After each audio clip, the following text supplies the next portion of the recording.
How we doing? Jeremy again, coming to you from the Around the Bend Adventures headquarters here, getting ready for my Colorado trip. I've really been enjoying making this series of videos because it's given me a chance to really examine how I load out my truck and how I pack everything up, because I'm trying to go for a longer period than a couple days. So that's been awesome. So this video, we're going to look at kind of the stuff that I'm going to pack in my truck. So truck specific equipment, so my recovery equipment, the general repair equipment I'm going to take on this trip, so specific to this trip, doesn't always live in there, as well as some of the items that kind of continually live in my truck. And I'm going to talk to you about some shortcomings I've already found. So one of the things that happened last night, we're coming back from an event, and it was raining out here in New England. All the snow's gone. I live at the top of a pretty large hill or small mountain, depending on where you're from. And our road was exceptionally icy. I thought we could make it. Turns out we couldn't. I ended up sliding pretty far down the road backwards and then off into a small ravine. No damage to the truck. I was able to winch it right back up into place. So here are a couple photos.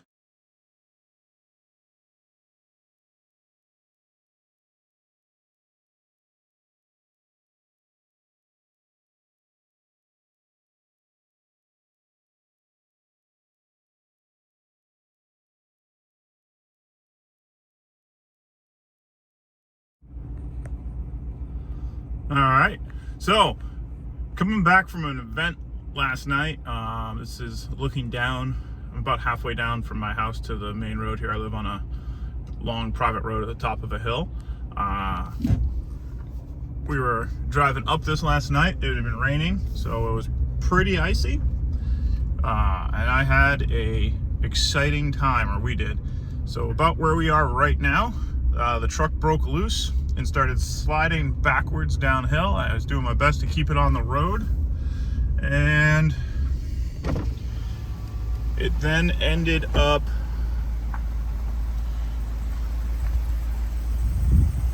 right down there in that ditch. Luckily it didn't go much farther and I didn't hit anything as of right now. Doesn't look like there was any damage. I was able to unspool the winch and grab a tree across the road and winch it back up on the road, and then actually ended up using the winch to lower myself back down because the road was. So I understand that photo doesn't really do it justice on how it was. I was actually kind of busy getting it out. I wasn't really thinking of getting video. I wish I had. It's quite impressive. Again, gotta say, love the power wagon. I got the winch hooked up, was able to winch it right onto the road, and then kind of slid back down to a good safe parking spot. Then we walked up. But it did show some shortcomings in what I have continually packed in my truck. And I've addressed some of them. Some of them are just going to take some time. I got to order stuff and whatnot.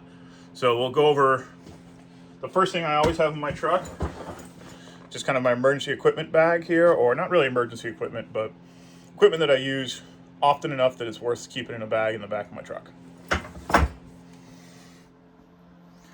So this is an old, I believe it's like an M5 or an M4 aid bag that I had for a long time. It's heavy cotton duck. I just like it because it's nice and square. And this lives on the in the rear passenger seat footwell, so underneath the fold-down platform. That's where this thing lives, pretty much permanently. So inside it, it's got some pretty good organization. I have my jumper cables, which I've used a lot. Duct tape, because, well, you know, it's duct tape. So this is one of those shortcomings I noticed. So I always had 2 pairs of micro spikes in my truck. And I found out that they were both sized for me. The one size wasn't there to fit my wife. So I took the size of that extra large pair out, and I ordered up a size, I think, small for my wife. So we'll fill that gap here, but for right now, that's fine. Some extra work gloves. These are cold weather mechanics gloves. A little Velcro strap. Some more of my most favorite ski straps of all time. I use these things for everything. Tie-down straps. A couple really large carabiners. These are 54 kilonewton rated, so they're exceptionally strong. Another pair of gloves. little chunk of 550 cord, a MRE, road flares. And then the top lid here, I have a ratchet strap, just a random neck gaiter, some chem lights, and more 550 cord. So all of this lives right in this little pouch here, and it seems to work pretty good at keeping things relatively organized and accessible. And more importantly, it keeps them protected and out of the way. Because it's easy to get a lot of crap in here, and it just turns into a mess, and you can't access any of it. So that's my kind of truck paraphernalia bag.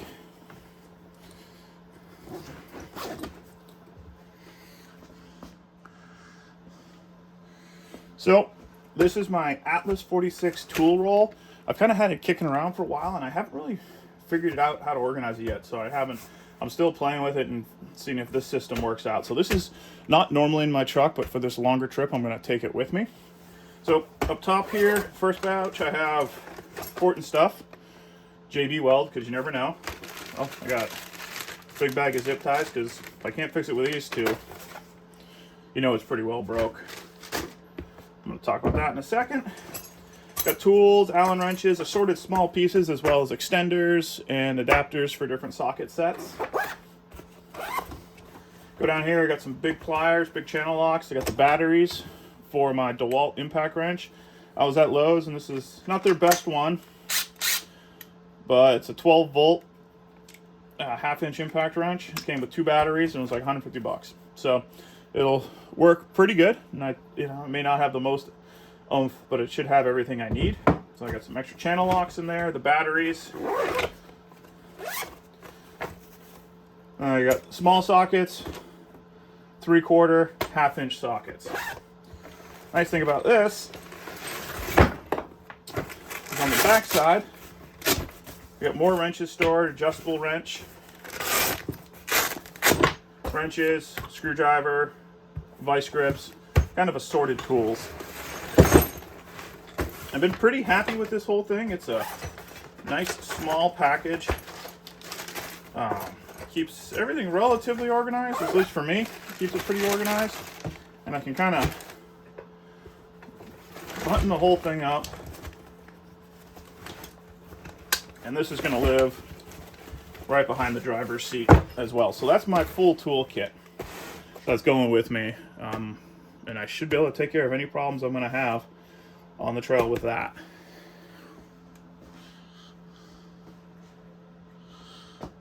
So one of the things I've wanted to do is figure out how to be able to inflate and have my own air or inflation ability on board. Wasn't too keen on a ARB compressor because you got to air wire it in. I really liked the power tanks, but I didn't like the price. So kind of dug around. I had a old this is a 20 pound CO2 tank from actually from a homebrew system on tap system that I have in my basement. I haven't used it in years, so it's a little over half full. It's actually about 3/4 full at this point. So I ordered a regulator for it off of Amazon, and I just have some hose, and I can use this to inflate my tire. So this will be my tire inflation setup if I decide I need to air down. And this is going to be living in the bed of the truck somewhere. I'm thinking up towards the passenger side front of the bed, or driver's side front of the bed rather. But still working out exactly where I want to put this, but this will give me plenty of inflation power so I can air down if I need to.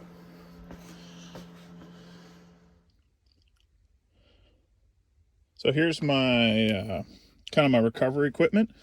I have a Factor 55 Teflon pulley block with a little thing, little rope keepers in it. I've played around with it. Haven't had to use it for real, but it works. Practice with this worked really good. That comes on a soft shackle. Got an extra soft shackle right here. Inside this pouch right here is the winch controller, and then I got a tree protector strap. I definitely need to get some more recovery equipment, and that's what I kind of learned from my adventure a couple nights ago. So right here's where my the aid bag with the kind of truck essentials and my toolkit's gonna go.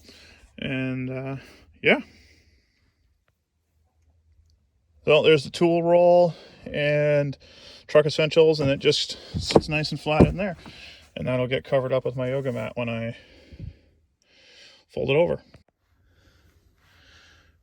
Under this side, I keep my large vehicle first aid kit, an insulated blanket, and some shackles.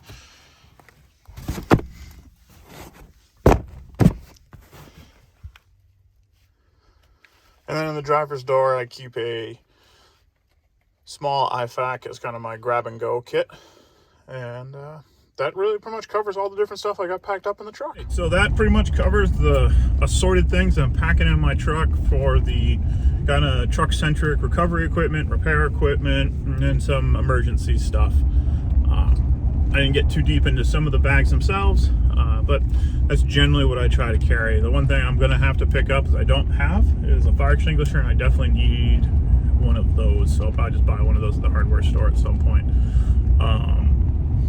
Overall, that's what I got. The one thing I didn't show you is the Rams have, the 2500s have these two little like little footwell things that you can put stuff in. And I got oil, transmission fluid, and rear end fluid kind of stored in those as well. So I got like a quart of each, just in case. It seems like a good thing to have when you're pushing to kind of the far parts or unknown places. Yeah, that about covers it.